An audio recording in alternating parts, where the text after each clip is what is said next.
You might think I don't know you, but I know that if you clicked on this video, I know something about you. I know that you got what it takes. I know that you got the talent, the skills, the ability to be an elite athlete, to be remembered, to have a remarkable career. I know that you're meant for something big. But lately, things have changed. You're starting to doubt yourself. Maybe it's because you're barely getting minutes or none at all. And coaches don't even acknowledge what you do at training. It's like they don't even see you. They don't even pay attention to you. But when they do, it's only to criticize what you do wrong. And it's like they never want to see what you do well. They just keep holding the same things against you. And you just feel unseen. You feel unimportant. You feel like no matter what you do, the coaches don't even believe in you. And the worst part, it feels like your teammates don't believe in you as well. They don't even trust you. They don't even know how much you can actually give to the team. You're starting to feel lonely and hopeless.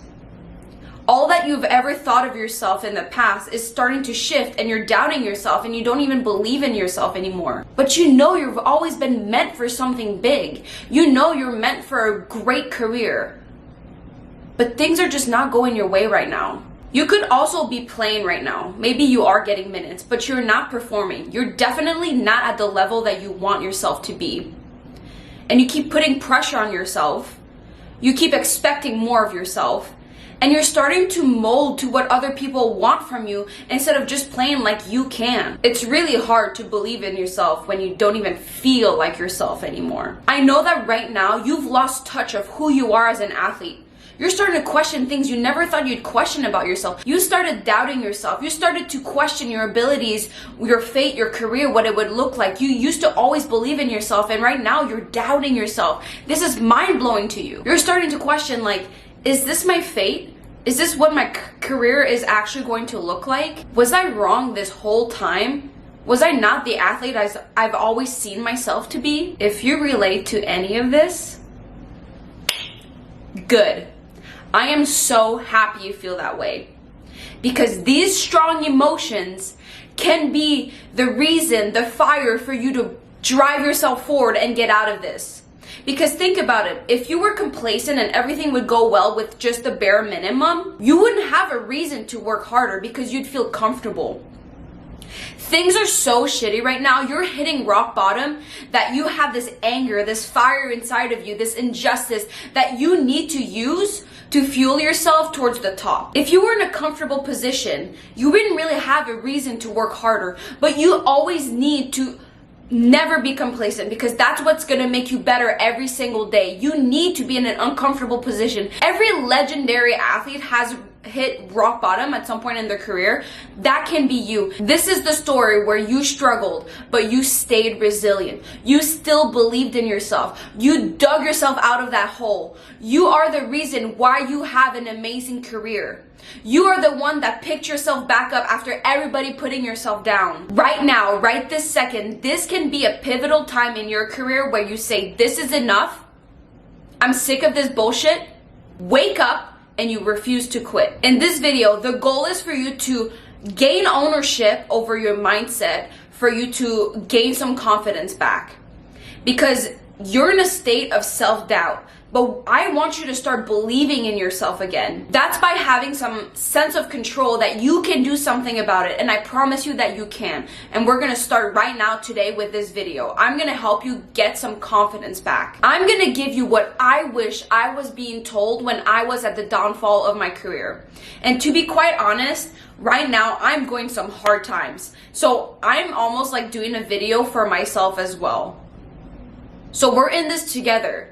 We have each other's back. We're not gonna let ourselves cripple down a bad circumstance. We're gonna be responsible for our career, and we're gonna get ourselves back to the top of the elites. So if there's anything you need to do right now, is to not let your thoughts be against you. You need yourself to be on your own team.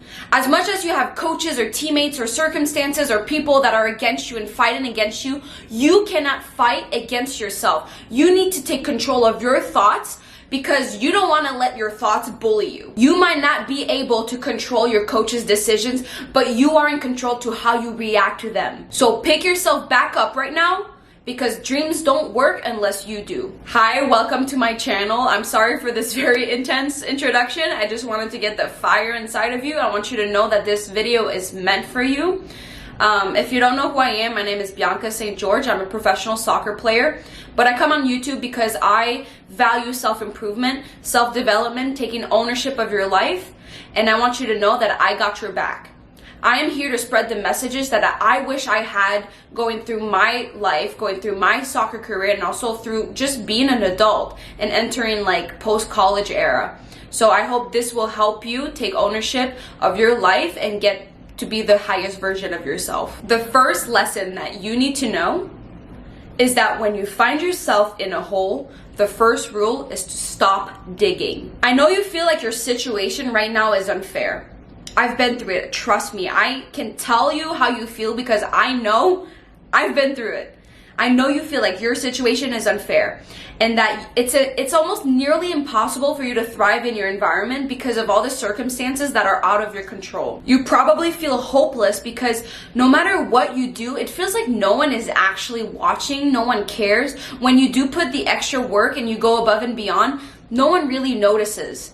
So you're like, why do I even do that? Why am I going through all these sacrifices, this pain, to not have anyone do anything about it? I feel like hopeless. There's nothing I do that matters. What's the point when no one is actually paying attention? That is the hole you're in right now. That feeling of hopelessness and helplessness is the hole you're in. So like the lesson said, the first rule to get out of the hole is to first stop digging. To stop digging, you need to be aware of your thoughts. You don't realize how much your thoughts are literally just like shovels digging you deeper down your hole.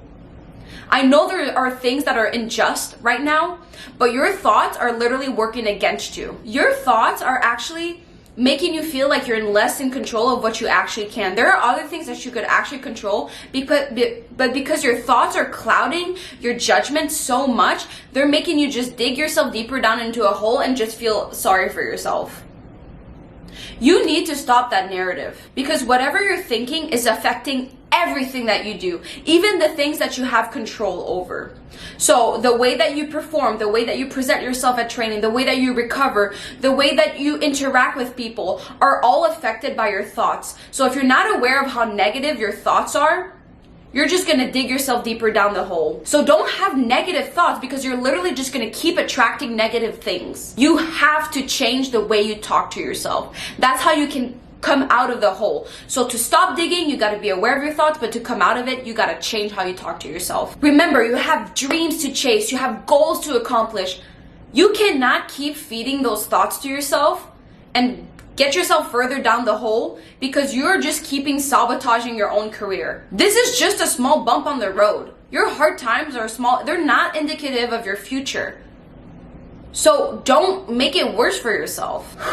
I literally have to take a deep breath here. In 2021, in February, I had surgery on my knee. It sucked because it was an injury I got at my first national team camp. Like everything I've worked for, I got to my first camp and I tear my knee. The biggest impact was the fact that I had the Olympics in a couple months. I missed the Olympics. I couldn't get myself to get back to being healthy quick.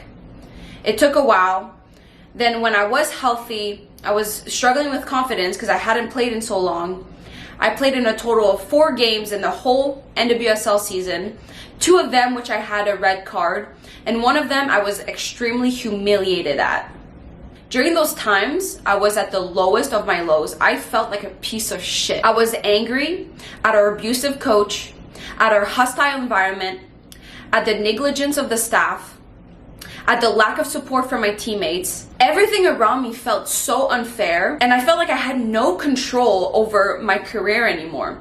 I felt like no matter what I did, nothing would matter. So I would end up not trying as hard, not showing up excited for training, not wanting to work on myself because it felt like no matter what I did, literally had no impact. I felt like I was worth nothing anymore. And then I would get angry at myself because I'm like so surprised that I even had that belief about myself. My whole life I've believed in myself and I've believed in who I was as a player in my career, and then suddenly I didn't have that about myself. I doubted myself, or I didn't believe in myself, period. And it just threw me off. I was like, who am I? I didn't know who I was anymore. A scary event happened in my life and it completely changed my perspective out of things. And right around that same time, I read that exact same sentence. If you find yourself in a hole, the first rule is to stop digging. And then I was like, I need to stop fucking digging. I need to stop those thoughts that I'm having, because they're literally making everything worse for myself. I suddenly understood what I had to do. I had to take radical ownership of my life situation, because by putting the blame on everybody else took all power away for me to change and get out of it. I couldn't just feel sorry for myself, because that wasn't helping.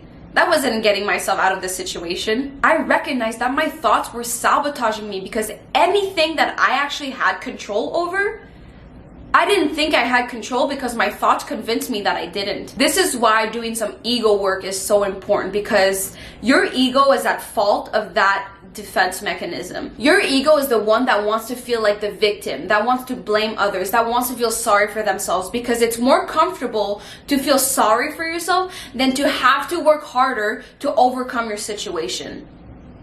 Your ego wants to attach to the pain. It feels like it identifies with the pain that you're feeling, because that gives itself some self-worth. I literally felt like my depressive state, my sadness, my anger was part of my personality. That's your ego. But if you're like me, I know you're meant for something big. You know you're special. You know that you can have an unbelievable career. You have big goals, big dreams for yourself. So this is what you have to do. You have to take full, complete responsibility for your life right now. No matter who did you wrong, no matter how unfair things are, no matter how easy someone else got it, you need to think that you are responsible for everything, because that gives you power. Once you know that you are responsible for your life, you are empowered to be like, I can do whatever I can to get out of it, because I have the responsibility. I have the power to do so. No matter how hard it is, you can come out of it. With this mentality, not only do you become empowered, but you become relentless. You will never stop, because no matter what happens, you know that there's always more you can do. You will be resilient, because no matter how hard life is coming at you, you will never quit, because you know that you are responsible for your life. So instead of thinking, why try harder when no one is watching? You're thinking, I'm preparing for when my opportunity arises, the coaches will have no choice to notice how fucking amazing I am. You want to be so good that it's impossible to ignore you. Because chances are is that you're decent right now. You're doing well, but you're not the best. Face that. Accept that. But you can work to become the best. And at that point, no coaches will have no choice than to notice you. This mindset will serve you until you die. No matter what you end up doing in life, that fire, that desire that stems from the anger of injustice will literally push you to greatness. This mindset makes you like an absolute problem solver. It's an amazing quality to have, because when things come at you that are difficult and challenging, you're like, okay, what can I do about it? You don't feel sorry for yourself. You don't blame. You don't feel like a victim. You just be like, all right, what can I do? Let's tackle this shit. Once you take ownership, the rest becomes easy. Now, the next step that you need to do now is to identify which emotions are preventing you from performing at your best. We can all agree that the best feeling to feel when you play is when you just feel like you're in the zone. You're not thinking about anything, you're just performing by pure instinct. When you're in the zone, there's no emotions or thoughts distracting you. You're just playing. We know that there are some thoughts that are preventing you from playing at your best. But once you put that aside, there are also emotions that are preventing you. Sometimes that will help you identify the thoughts you're having, because sometimes you're not aware of your thoughts, but you are in tune with which emotions you're feeling. So you need to identify which emotions are the ones that are preventing you from playing at your best. Is it fear? Are you scared? Do you feel like you're scared of making mistakes? Is it insecurity? You're just feeling insecure. You feel like no one wants you on your team. Is it anxiety? Are you dreading practices and trainings? Is it perfectionism? You're scared to try something new because you know that you might not do it perfectly. Is it stubbornness? Like, how do you react when someone tells you criticism or tells you you need to do something better? You gotta pinpoint specifically which emotions are hurting you. For me, when I first started my professional career and I was a rookie, one of the emotions that was preventing me from performing was being self-conscious. I was always a player that worked extremely hard. I am a gritty player. I would, it's very simple. I would just work really hard. My work ethic would be unmatched. But when I came in as a rookie, I was with a lot of players that played beautiful soccer. And they weren't as like gritty, they wouldn't really go into tackles, and it made me self-conscious to be so different than them. I like to go all in into tackles. I like to work and push hard and chase, and I didn't feel embarrassed to look like an idiot chasing sometimes and working extra hard for other people, because I was like, I knew it was helping the team. I knew we'd get the ball back. But by working so hard as a rookie, sometimes I felt like I was so extra. I feel like, am I working too hard? Because no one else is like really going that hard at it. And it would make me suppress that instinct in me to go out and work hard because I felt like embarrassed. And that literally just hurt me so much because I was quieting one of my biggest strengths just because I was self-conscious about it. I used to play with other players that were extremely respected in the soccer world. They were older, they were experienced, they were people I looked up to, and I wanted to earn their respect. I wanted to never offend them. I wanted to make sure that they liked me. So I would never think about myself and always made sure that they look good. I know it sounds kind of crazy, but you feel so intimidated when you're a rookie and you're playing with the big dogs. So when I got there, I didn't want to work extra hard and like risk like getting into gritty tackles because I didn't want them to not like me. I was just wanting their approval because I wanted to learn from them. They were also extremely vocal. So if you were to challenge them and step on their shoes, they would make you know that they didn't like that. So I got scared of that. I got very self-conscious about how I played. But this behavior was literally manipulated to empower them and diminish me. I realized that this is my career. I am not going to change who I am just to please them and make their career flourish and make mine shit. You have to realize that you are playing for no one else than yourself. You have to be selfish here because it is your career. You can still respect other people without having to diminish who you are. Learn from them. Take from them what they can teach you, but make that to make you better, not worse. And I know it sounds weird because you're in a team environment and a team is a team, but your team is only as good as how individually people are anyways. You need to be the best version of yourself for you to be able to make a good team. Don't suppress what you're good at for the approval, the validation, the acceptance of other people. You only need your own approval. So accept what you're good at and show off, showcase your talent. No one should hold it against you for trying your hardest and thriving to be the best. No one should hold that against you because if they do, they're simply jealous and feel threatened by you. Because the real people know that if you are working hard, they know that that's a privilege because that makes them want to compete with you. What a beautiful privilege to have. So identify which emotions are preventing you from flourishing. The next one, make practices harder than games. This principle is especially important if you are someone that struggles to perform on game days or feel like you cannot perform as well when it truly matters. If you make practices harder than games, you are training your body for when game time is actually there. It will feel easy and it will feel like you can just play.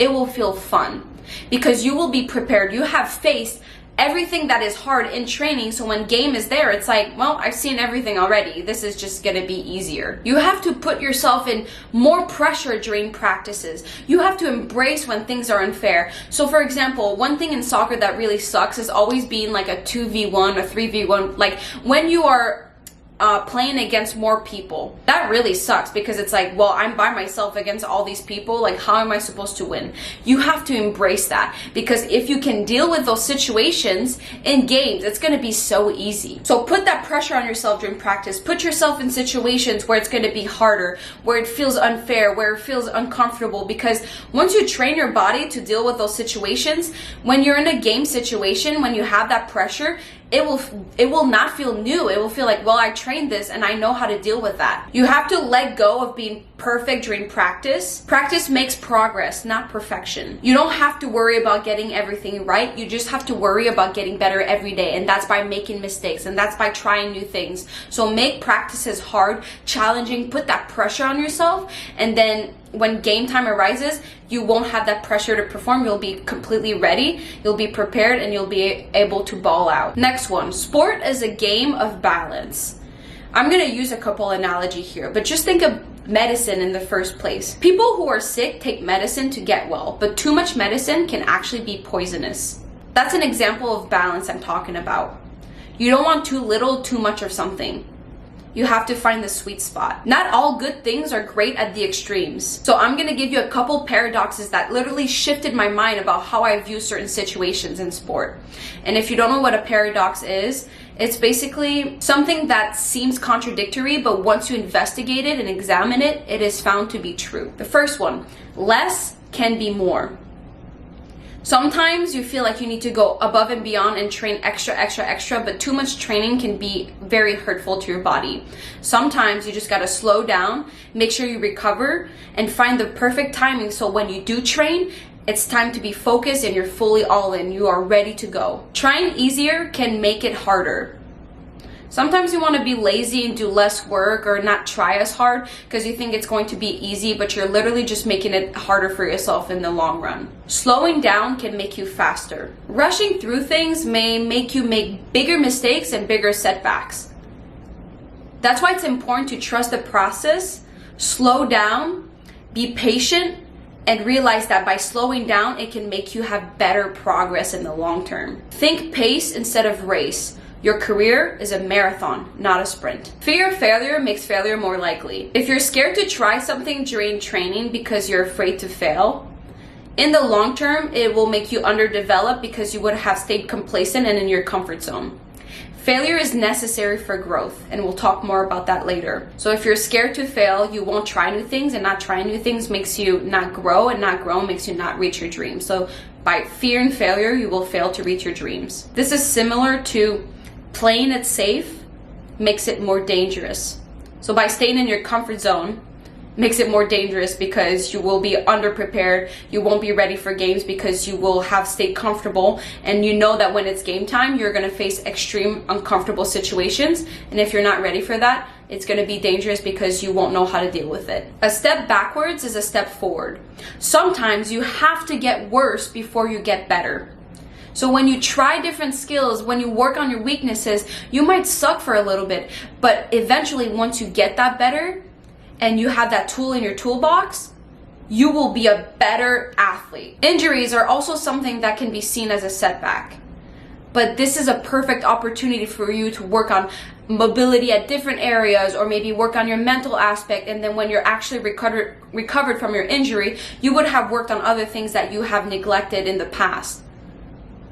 So setbacks are never actually setbacks because you can always use them for when you overcome that to be stronger than you were before. Now, like I said, I want to get into the fear of failure. This is the next lesson, and it's so important. Fear of failure prevents you more from succeeding than any opponent. I know that if you're in a rut right now, you are afraid to fail because you feel like every time you'd fail, coaches can hold that against you.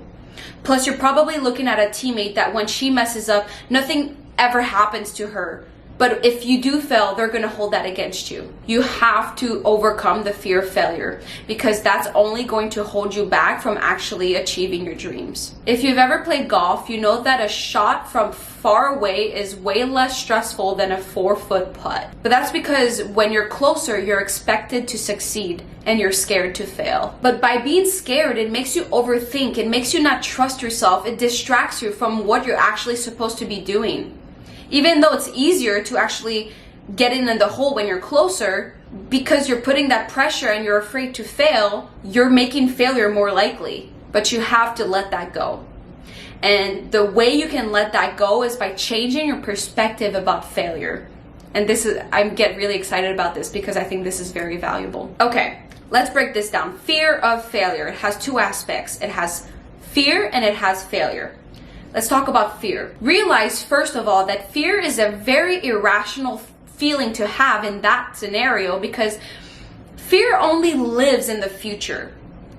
You have a feeling about something that happens in the future when truly it hasn't even happened yet. You're fearing something that hasn't even happened. You're literally letting an emotion hit you that isn't even existent. Fear is as big and as powerful as you imagine it to be. So you cannot imagine something to happen when it hasn't even happened yet. What's the point? So instead of having fear, you have to be fully focused in the present moment. Because in the present moment, fear cannot exist. You're only focused on what's happening right now. You're only focused on the task at hand. You're not thinking about the future or what's going to happen after. You're just focused on the now. There's no point to fearing something that doesn't even exist. If you have a bad habit to be stuck in fear and it makes you freeze, a good rule of thumb to overcome that is to be decisive. If you are in a situation where you're overthinking and you're afraid to make the wrong decision, trust me that by doing nothing is the wrong decision. Anything else that you decide to do is way better than not doing anything. Because when you do something, at least it's like something that you can build upon. You're gonna see how the consequence of your action like unfolded. But if you don't do anything, you'll never know. You'll never be able to learn. So if you're someone that usually gets stuck by fear, stop thinking and just do something. Just make a decision, because at least you'll have something to work with afterwards. Now, the second aspect of fear of failure is failure. And this is where it gets so interesting. Failure is such a blessing. Without failure, without all the failures I've had in the past, I wouldn't have felt the drive to work on myself. Because if everything went well, I might have been complacent, because I wouldn't have never pushed myself to work harder and get to another level. If everything would have just happened to me without putting too much effort, I don't think I would have evolved to be the person I am today. So failure is wonderful. And by changing your perspective about failure, it's actually going to make you less fear failure, because you're going to view it as a positive thing and not this negative energy. The reason why my mindset is the way that it is today is because of failure. Those emotions that you feel right now can be the drive that you need to propel you forward. Your failure right now in your life can be the reason why you reach the next level. That can be the reason why you become the best version of yourself. So already be grateful that you're failing, because this is your stepping stone to the next level of your best version of yourself. So personally, I decide to view failure as feedback. So to me, if you're saying you fear failure, it's like you fear feedback. Feedback, wow, that's so scary. But honestly, are you going to fear feedback? Like, that sounds stupid. You know that feedback is necessary for growth. You need to know what works and what doesn't work. You need feedback for you to grow. So I don't fear failure, I embrace it. Because I'm like, what an opportunity for me to get feedback to know what to do better next time. When I make a mistake, I don't dread on the fact that I made a mistake. It's like, okay, a growth opportunity. What could I have done better? So let's face this core truth. Failure is inevitable. Now, how do you want to view failure? For me, I view failure as a teacher. I view failure as like this master up there that is overlooking me and my career and my growth, and it is this teacher that always wants to make sure I push myself to become better. I literally view this failure teacher as the turtle in Kung Fu Panda. You know, the wise turtle? I view failure as this master up there that's always trying to teach me wise things, even if it's harsh, even if it's hard, because they know that I can handle it. When I'm getting complacent because things are going very well and things are working, My teacher is always around the corner to throw a curveball at me for me to like wake up and not stay complacent and, you know, test me and see if I can learn to reach a new level. He's like, huh, you think you're so wise? You think it's okay to just, you know, be complacent and keep going? It's like, can you take this now? Take this, take that. Like, I feel like the turtle is just like throwing lessons at me and see, oh, can you overcome this now? You think you're so tough, can you overcome this? It's teaching me to be wiser, to be a better athlete. Maybe I'll have a bad performance, or maybe a weakness of mine will be exposed, or maybe someone will take my starting spot. Every time there are bad things happening in my life, I feel like this master up there is just trying to teach me a lesson. Now it's my homework to figure out, what are they trying to teach me? What have I not been doing properly? What can I do better? So you have to think about how you view failure. What does that mean to you? Failure is feedback. Failure is a teacher to me. Failure is this master up there that is always having my back and trying to make me a better person. It doesn't feel great, but at the end of the day, I'm grateful for it because I like how it tests me and how I overcome them. So when you are at that 4-foot putt, you're not afraid of failure anymore. You just focus on the task at hand and you do your best. If you succeed, give yourself a pat on the shoulder. Good job, you were prepared for this. That went amazing.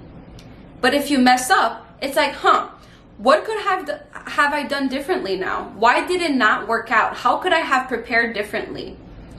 And then you just look at it as an experiment. It's not a big deal. So the lesson here is to not be afraid to fail. I'm not afraid to fail because I know that the failure itself doesn't dictate my future. It's how I react to it that dictates my future. Next step, visualization gets you halfway there. If you're an OG with my YouTube channel, you know how much I value visualization. When you're trying to build confidence, combining trainings with visualization is probably the best combo you can do to empower yourself. Here's a quote. Extraordinary people live their life backwards. They create a future and then they live in it. So I want you to remember this acronym, ACT. A-C-T. A is for accept your current state. C is to create your desired state. And T is take steps and actions to get there. So for you right now is to accept that you're not where you want to be right now, accept your current state, and accept that you are responsible for your life. C is to create that version of yourself that you want to thrive for. What would you want your life to look like instead? And then T is, now you just got to do the work. You got to take the steps to get there. It's that simple. When I was at a point in my life when I wasn't dressing anymore for games, like my situation sucked and I didn't want to live that way. And I started envisioning, what would I want my life to look like instead? And then what steps would I have to take to get there? And then I just got to work to get myself back to where I wanted to be, to dressing, to be a starting player on my team. And that literally brought me back on the national team. Like, just by accepting that I wasn't where I wanted to be, stop blaming others for my circumstances, taking responsibility, and then creating the version of myself that I wanted to be, it really was like, wow, I can actually be that person if I just take these steps. Once you become clear about what you want and what you need to get there, all there is left is to just do it. You got this. Every day, show up and embrace the grind. Now, the last step. Please don't cringe and roll your eyes. But you have to believe in yourself. You have to believe in yourself. Because if you don't believe in yourself, who will? Like, don't disregard this message. Like, you don't understand the power of belief. Because your limit is only where you set yourself your limit as. So if you put yourself a limit of what you can achieve, you're only going to achieve up to that limit. You need to believe that you can do extraordinary things, that you can come out of it, that you have the talent, you have what it takes. You have to believe that about yourself. The moment I stopped believing in myself, my fears became a self-fulfilling prophecy. I was constantly fearing the worst and I was questioning my abilities, that it made me act so insecure, and literally my life became my worst fears. I was so scared to not live up to my expectations that I was actually self-sabotaging myself. Once I understood that my poor performance was actually coming from my poor mindset, I took ownership of my mind. I took ownership of changing my narrative, because I knew that that would propel me towards the better direction versus like having this negative thoughts, this fear that was holding me back. If there's anything I want you to remember from this whole video is to not be a victim of yourself. Don't let your thoughts bully you. This is the one thing you can control. You can be a victim of things that happened to you that were out of your control, but don't let your mind become the enemy. You can have all the talent in the world, but if your mindset is not for you, is not on your side, all things goes to shit. Your mind is your most powerful tool. Use it wisely. You might not be able to control what the coaches do to you, but you are in control to how you react to them, how you overcome them. And that comes from the belief, that comes from your mindset, that comes from your thoughts. So take control of how you view yourself and believe in yourself. You need to believe in yourself so much that people around you have no choice to believe in yourself as well. You radiate this confidence. You can only achieve as much as you think you can. So create a limitless version of yourself and believe in that. Be delusional. Who cares? This is your career. You need to fight for yourself. Give yourself the best odds to become the greatest person out there.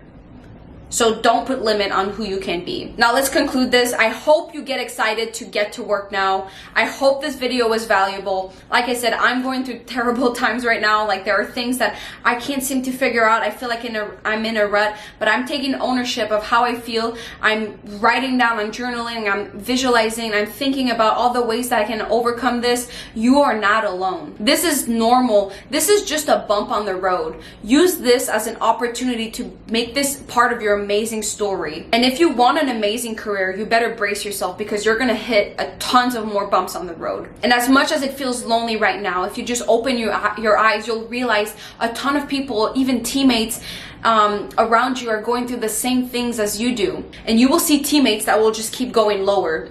You have the choice to either follow them or rise up to the top. I hope you enjoyed the video. I love you. Be kind to yourself, and I will see you in my next video. Mwah.